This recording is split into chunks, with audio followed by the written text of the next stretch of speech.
Hello, friends, and welcome back to the Intuition Activation Podcast. I'm your host, Jessica, a spiritual medium and intuitive coach, and I'm so excited that you're here to join me for this intuitive development journey. How is everybody doing? Welcome back to the podcast. I don't know why it feels like it's been a really long time since I've recorded an episode, possibly because I had a whole bunch, I guess, saved up. And so it has been a long time. And I do want to say that I'm going to kind of go off the cuff here today. Normally, I have a big script in front of me when I do a solo episode.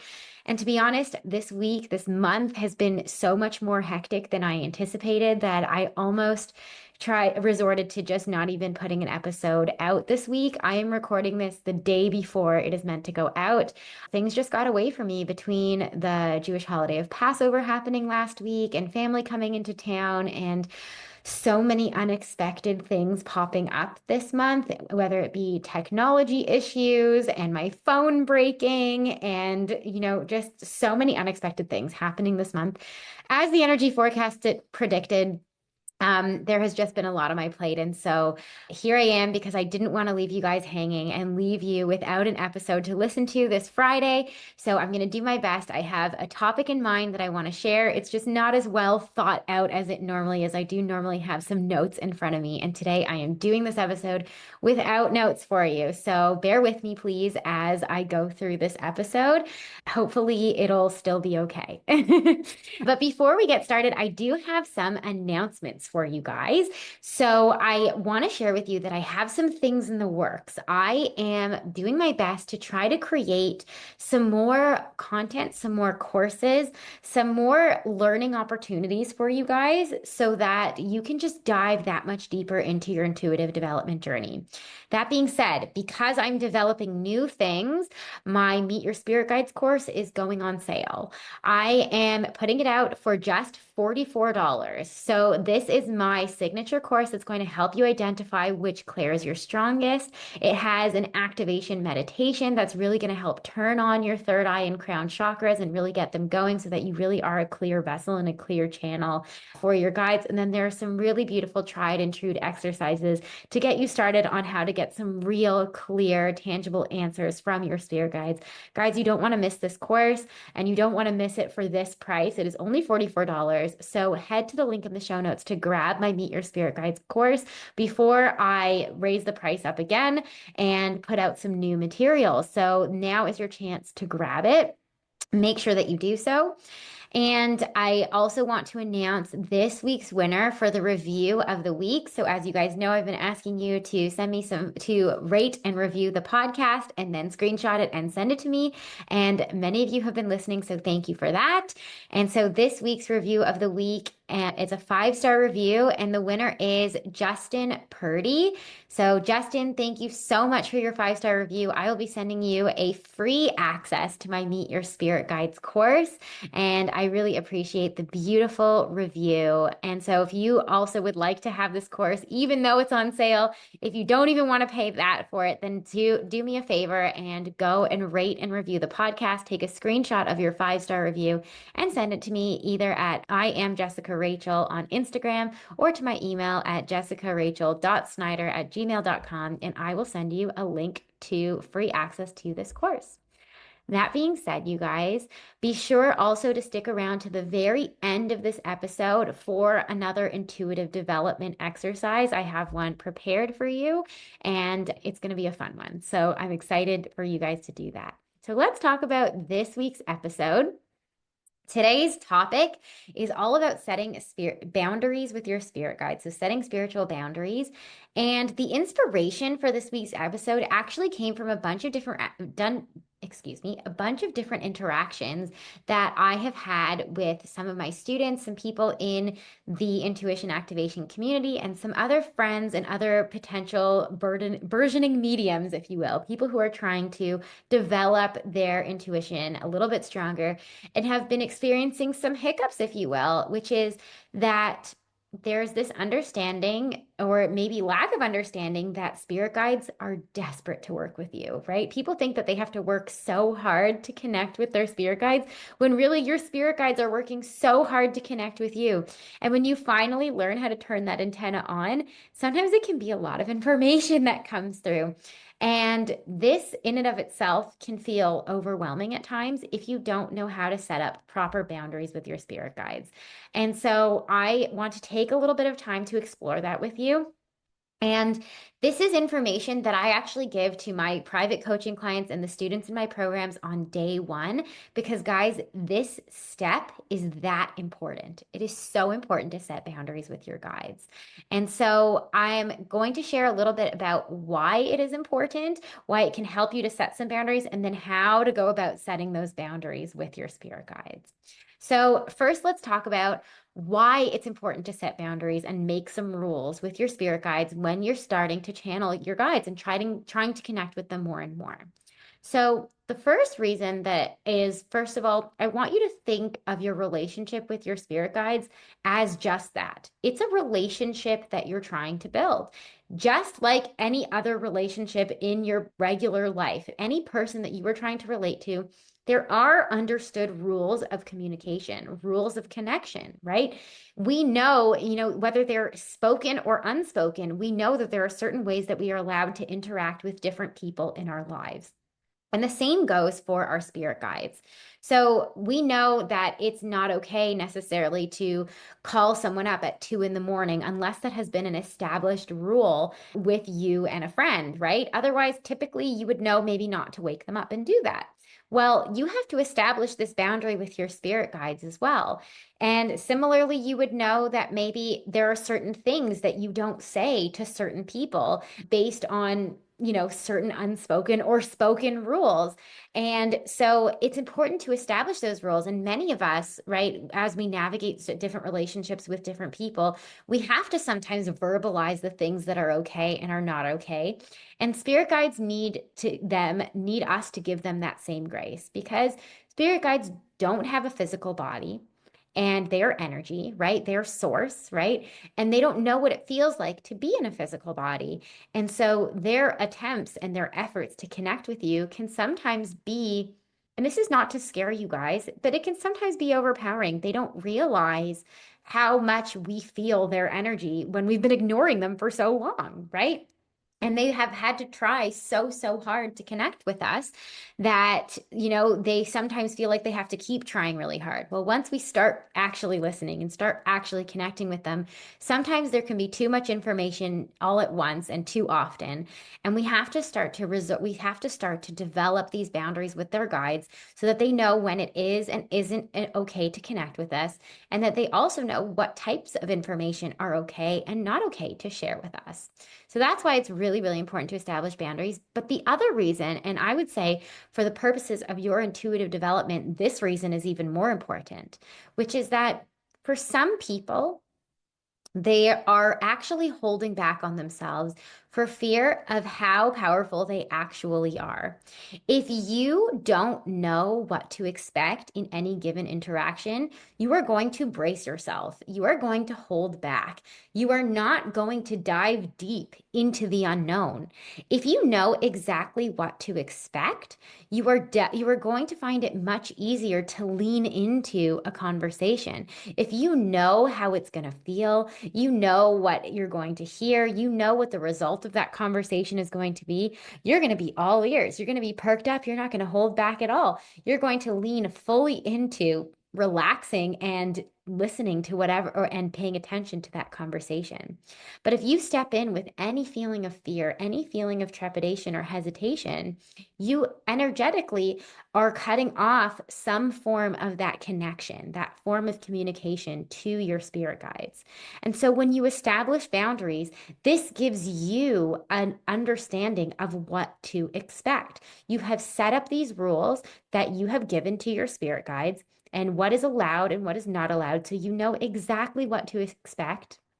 And this, therefore, gives you the confidence to lean forward and lean into it and really kind of go deep, relax enough that you can receive all the information without subconsciously blocking it off for fear of what's going to happen.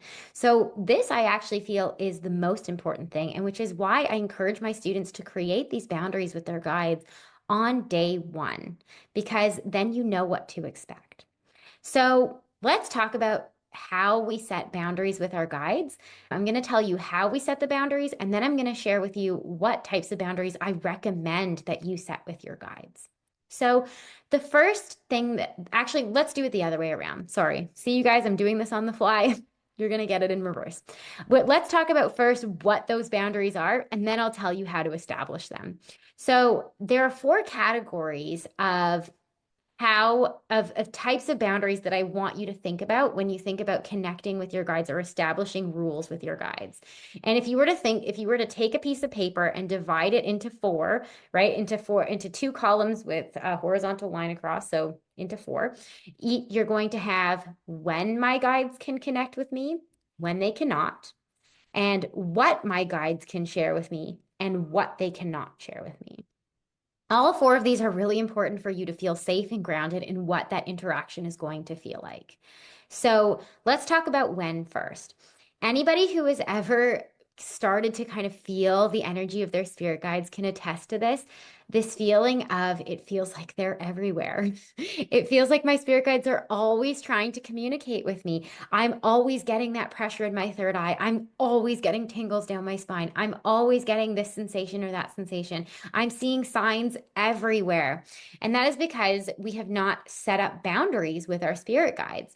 And again, if you feel like there's this little fear in the background of what if I turn on this tap and all this information comes flooding in, and what if I don't know how to turn it off? What if I feel like a crazy person and I can't go out in public because I've seen on Long Island Medium, for example, that every time she goes into a grocery store, she starts channeling loved ones for the person at every section of the produce section. Guys, it doesn't have to be like that, right? You don't have to feel like a schizophrenic or a crazy person. All you have to do is work with your guides and remember that your guides want to work with you. So once you establish these rules, your guides are going to listen. They want it to be a relationship of mutual love and respect. They just didn't know what they were allowed to do. And so they want to communicate with you all the time because they love you and they want to be with you and they want to be talking to you and in conversation and communication with you at all times. And so you get to decide what that feels like and what feels most loving for you. So let's talk about first when your guides are allowed to communicate with you. Now you have to decide for yourself what feels good. And I'm going to make some suggestions. When I first started out, when I first started really connecting with spirit guides and loved ones, it did start to feel like they were connecting with me all the time. It felt like wherever I went, I was getting messages for every single person I spoke to and anybody that I interacted with. And yes, it was overwhelming to be getting that amount of information all the time because it wasn't just my guides talking to me, it was everybody else's guides talking to me and everybody else's past grandparents talking to me. And that felt like a lot. And I didn't like that. And so I created a very firm boundary with my spirit guides. And it was a very overarching boundary, I call it like the umbrella boundary is spirit guides. You only come in when I call you in. Any other time, you're not allowed to come. So, unless I have actively asked you out loud to come and join me, like I do in my meditations, right? Spirit guides, please come and join me. Spirit guides, are you here with me? Or I'm calling in my spirit guides or I'm calling in my loved ones. If I haven't said that out loud, you are not to join me. You're not to bother me. I want to live a regular life. Okay. So, that is the one that I often suggest, right? Your guides are welcome when you call them, and otherwise, you don't want them to bother you. Now, I have been doing this for a long time now. I would say it's been almost 6 years that I've been channeling for other people and for myself. And since having kids, I don't get to meditate as often and connect with my guides on my own as often as I was when I was young and newly married, right? And I had a lot of time on my hands. So now I have come to the point where I'm actually happy for my spirit guides and mine alone, not other people's spirit guides, but mine alone, to talk to me when I have the headspace to receive their information. So I've told my guides when I'm doing mindless and mundane tasks around my house, you are welcome to come and join me and come and offer me some moments of inspiration, right? Or some messages. If I am going for a walk by myself, you are welcome to come and join me. When I'm journaling late at night by myself, please come and join me, right? If I have forgotten something, which is I hate to say, guys, all the time and every time I'm leaving the house or any place, I welcome my guides to whisper in my ear, hey, you forgot your phone. Hey, you forgot your keys. Right? And so I have slowly started to reopen that door a little bit to let my guides and my guides alone come in and share with me some downloads and some insights without me asking for their help. But up until just about a couple of years ago, I didn't let them come in at all unless I asked them to. Now, right, the other thing is that, and there are other sort of things. So you kind of have to just establish for yourself, do you want your guides to come in and be talking to you all day long, or do you want to be the one who decides when and where, or when that happens? And so this is another very common one that people tell me once they start really tapping into their intuitive abilities. They feel like their guides are waking them up in their sleep. Why does this happen? This happens because you are in your most relaxed state when you're sleeping. It is so easy for your guides to access you in your sleep. It is the easiest way for them to get the clearest messages across for you. What's unpleasant for us is for them to wake us up. Now, this was happening a lot for me at the very beginning of my intuitive development journey, especially when I was just starting to work with clients. Their guides, not even mine, their guides would wake me up the night before I had a session with a client and start telling me all of the information that they wanted to share with the client that I was going to see the next day. And I felt like I had to keep a notebook beside my bed and write down everything that they were telling me so that I had it and remembered it when I got in front of the client later that day. Now I'm coming up to the client and I'm exhausted because I was up, an hour in the middle of the night and having trouble getting back to sleep after that. So I had to ask my guides and go into meditation and connect with them and say, please do not wake me up in my sleep. Okay. You can say, however, you can communicate with me through my dreams and in my dreams, but please don't wake me. And I will write it down in my dream journal when I wake up. If you haven't heard my episode all about dream journaling, please go back and listen to that episode. It gives you all of the information about what to do with how your guides are communicating with you in your dreams and how to keep a dream journal. So go back and listen to that episode.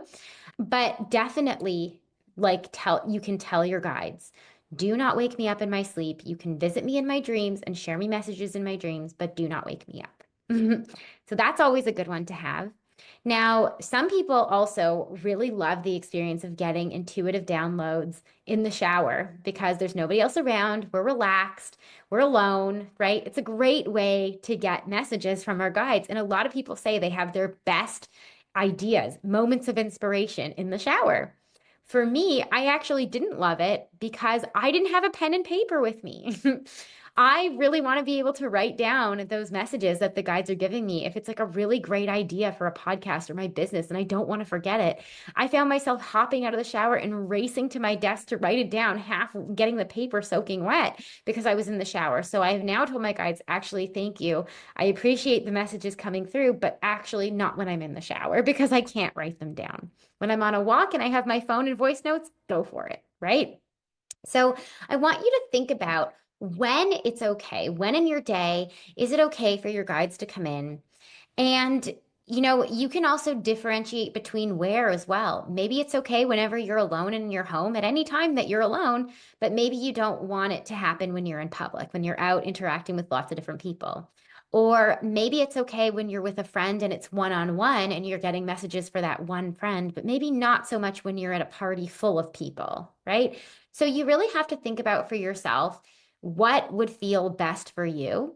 And also know that once you establish these boundaries, they're not set in stone. You can experiment with it. And if something feels good, then keep it. And if you want to change something, all you have to do is talk to your guides and change it and ask them something different. And you can start to create that relationship and that back and forth feedback between you and your guides. So that's the when category, is when in the day and kind of how in the day do you want your guides to be able to connect with you, and really think about it. And of course, I always recommend, if you're not sure, then just give the blanket statement of only when I call you in, and just have a very firm heart, strong, deep line in the sand of not unless I call you, you don't come. Okay. I have also asked that loved ones don't visit me anymore and start sharing messages with me for other people, even my own loved ones, unless I call them in. I do find that loved ones, so people that have passed away, they're a different energy than spirit guides. Spirit guides are very loving. Spirit guides are very omniscient, right? Meaning that they can see everything, and they have a much more, I guess I would call it like a bird's eye view of things. And they don't necessarily have a bigger agenda beyond helping you achieve your most authentic, highest version of yourself. Loved ones have their own agenda. Loved ones potentially have messages that they want to get across to other people who are still here on the planet. Loved ones maybe still hold some fear. Loved ones kind of come through sometimes with a feeling of desperation of, please get my message across. Please tell my mother this. Please tell my daughter this, right? And they can come in feeling a little bit hectic, and that energy I did not enjoy. And you guys know I don't enjoy working with loved ones very often, and I often tell my clients that it's not my strong suit. I'm not as practiced in it because I don't enjoy that sensation. I don't enjoy that feeling. And so I have created that boundary with spirit, that loved ones are not to come and bother me unless I'm calling them in by name. If I didn't call you by name, don't come. Don't bother me. I'm not into it, right? And so you can also differentiate between what type of spirit comes and visits you. I am more than happy to connect with angels. I am more than happy to connect with archangels, and even more than happy to connect with spirit guides. But loved ones, it's on a by name basis. Unless I call you in, don't come and bother me. So you can have that boundary as well. Now, let's talk about what types of messages are okay to have when you're connecting with loved ones. And I'm connecting with spirit, sorry. And the reason I bring this up is because, as I said before, spirit, at least spirit guides, they're omniscient. They have access to your past, your present, your future, your physical state, your emotional state, your aura, your energy. They can see it all, and they can share all of that with you. And while I'm working with a client, it is so helpful, right? We can do a body scan and see what's going on with them physically, right? We can do a scan of their aura and we can see what's going on with them emotionally. And we can explore future choices that they make and what the future outcomes of those choices are. We can look at their past lives and see why they are the way they are in this lifetime, right? We can do all of those things, and they are such helpful tools for us. However, they do also have access to things that can feel a little bit more doomy and gloomy, right? Spirit guides can share with us when someone is going to die. I don't know, they don't always give dates, but I do have friends that have gotten exact dates of when someone was going to pass, and they have been extremely accurate. They can share with you if somebody is terminally ill. They can share with you if something negative is going to happen. Again, I don't claim to ever give future predictions, and I tell my clients this incessantly. I'm always saying I don't claim to make future predictions because the future is always susceptible to change based on the decisions that people make. However, the future that can be given is if somebody keeps going along this path and making the choices that they're currently making, this is the potential foreseen outcome of those choices, right? And as long as they continue down that path and don't make a different choice, the prediction could become true. Okay. I need to make that very clear. That doesn't mean I never ever claim to predict the ultimate future, because if the person makes another choice, the future changes. However, if they continue to do the same things, then I have seen the result of those predictions be true. And so I had that experience very early on in my channeling experience, where guides were giving me that type of information, and the future was playing out the way they said it was going to play out. And when it's uplifting and it's inspiring and it's motivating, it is amazing. And it is so fun to see the potential for someone, see them believe in themselves, and make that future a reality for themselves. I never wanted to be the person to offer a condemning prediction, if you will. And so I established very early on with my guides that I only wanted motivating, uplifting, inspirational, loving information for the clients that I am channeling for. And that is the information that has come through and only comes through for me. And I have had clients, or I have had students rather, who really enjoy knowing when someone is going to pass because they feel that they feel compelled to help their loved ones settle their arguments and help them transition to the other side. And they really enjoy that type of information. I am too sensitive and I have never wanted to know when someone is going to pass away. So that is something that I have been very clear with my guides about. I don't want to know if somebody's going to die. I don't want to know if somebody's terminally ill. The way that my guides will share it with me now is if somebody is very, very sick, they will strongly encourage me to encourage them to get things checked out. They won't tell me what's wrong and they won't tell me why. And that's because I've asked them to guard me from that. The guilt that I would feel, the shame, the fear that I would feel from having to pass on that information was too heavy for me, and I didn't want it. I only wanted information that was loving and helpful. So you need to decide for yourself what type of information you are okay with receiving. And again, that you have to use a lot of detail with that, using a lot of adjectives, if you will. So the ones I say are I want information that is only loving, motivational, inspirational, helpful to their highest good, right? I tell them, and then I say what I don't want. Don't want death predictions, don't want negative health predictions. And I don't want anything that's going to become a self-fulfilling prophecy because if somebody believes they're going to get sick and they really fully truly believe that, then I believe that they will because they believe it. So I didn't want information like that. And so you really have to really kind of get clear on the information that you're okay with. And again, this allows you to lean deeper into your connection with your guides because you know what to expect. I feel happy to be wide open and have my heart feel wide open to my guides because I know they're not going to give me any information that could potentially be very upsetting to me or my client.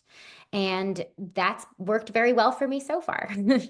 However, like I said, I've had students who love that stuff, right? I had students who really, really want to help people as they transition to the other side. And it's been so helpful for them to know what the timing is like and be able to really help prepare them for the other side or prepare their loved ones as they head to the other side.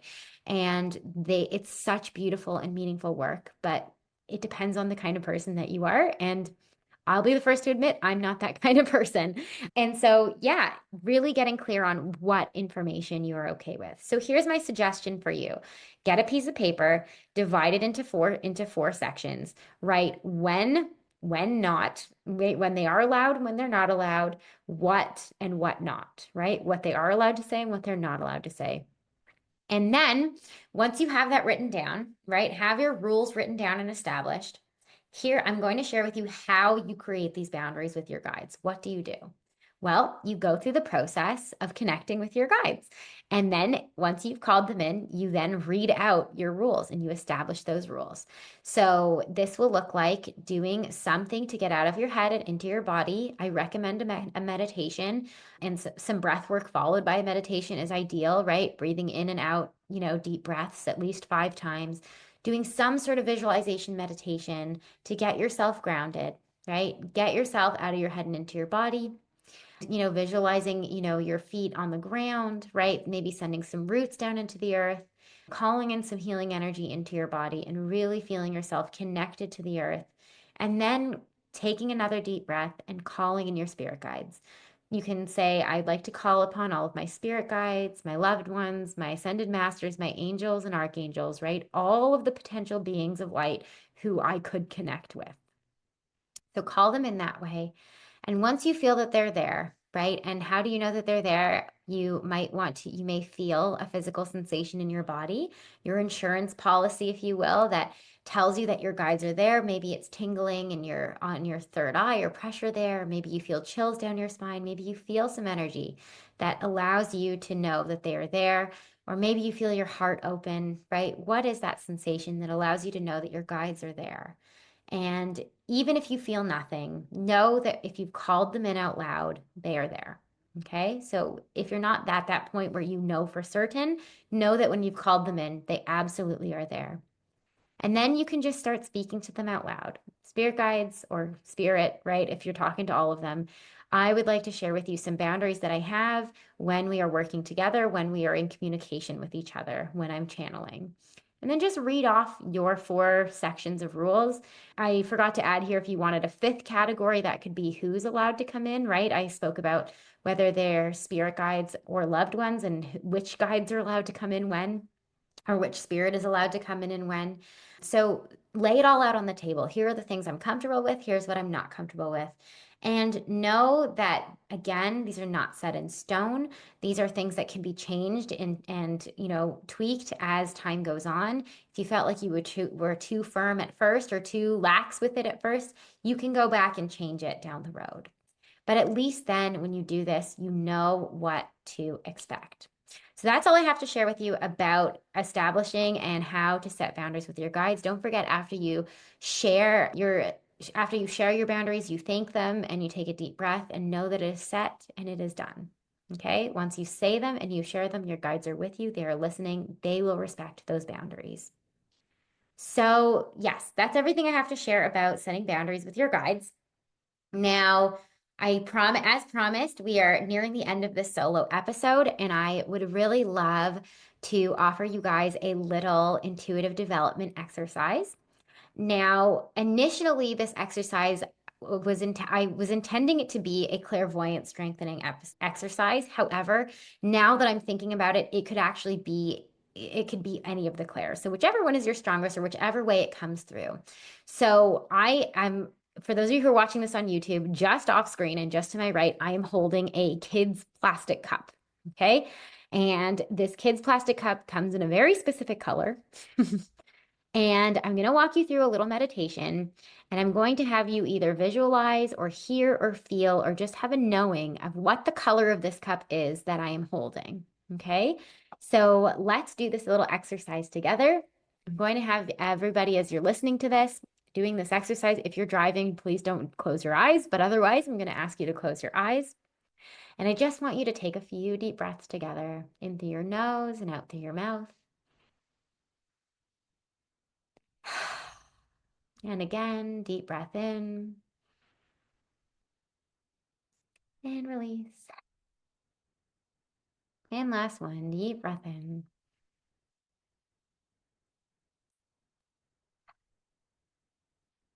Beautiful. And I want you to imagine that you are just arriving at your dearest friend's house for an amazing dinner party celebration. Picture yourself walking just to the front door of the outside of this house. It's a house that you know well. It's a place that you feel welcomed and loved and at peace. There's a little bit of excitement brimming beneath the surface with the anticipation of getting to spend time with your loved one or your dear friend. And seeing yourself knock on the door and just envisioning who's greeting you on the other side. Somebody welcoming you with a little shrill of excitement and a very warm hug.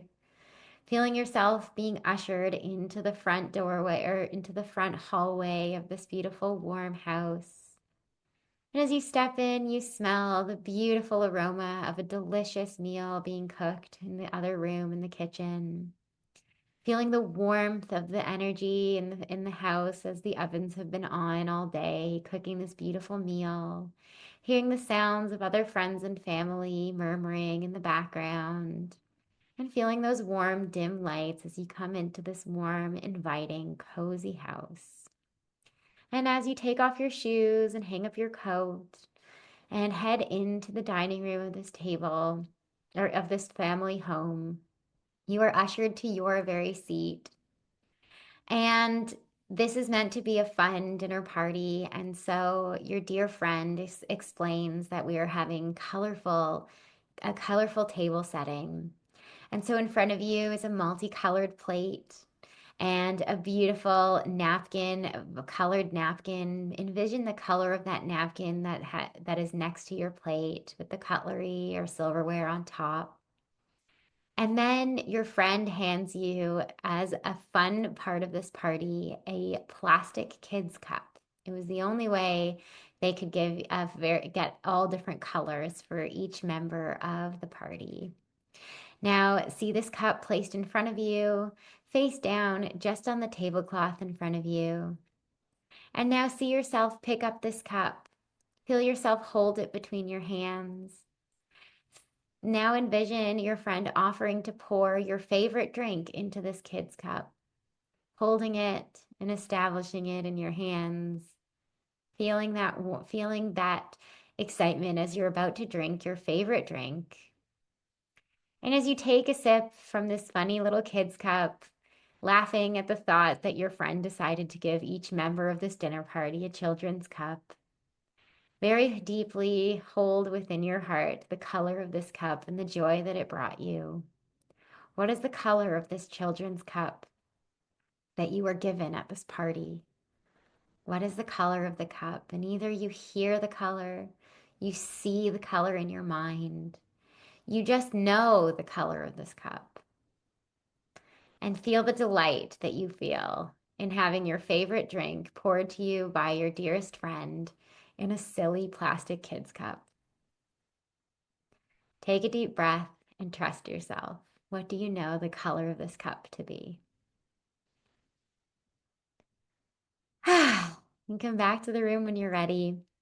Now, guys, normally I share the answer to this intuitive development exercise in the show notes, but we're going to do something a little bit different. I'm going to keep you in anticipation. The answer to this is going to be revealed in next week's episode. So you got to tune in next week and you will hear the answer in the introduction of next week's episode. So I want you to hold on to that. Try the exercise a couple of times, or maybe just the once. Remember what your answer was, and I will share with you the answer of what color this kid's cup is in next week's episode. That being said, you guys, this has been such a fun episode. Thank you for tuning in and joining me on this intuitive development journey. Don't forget to go and grab the Meet Your Spirit Guides course, link in the show notes, for just $44. Guys, I don't know how long it's going to be this low of a price, so definitely make sure to go and grab it. And I will catch you guys on the other side. Have a beautiful weekend. Bye, guys.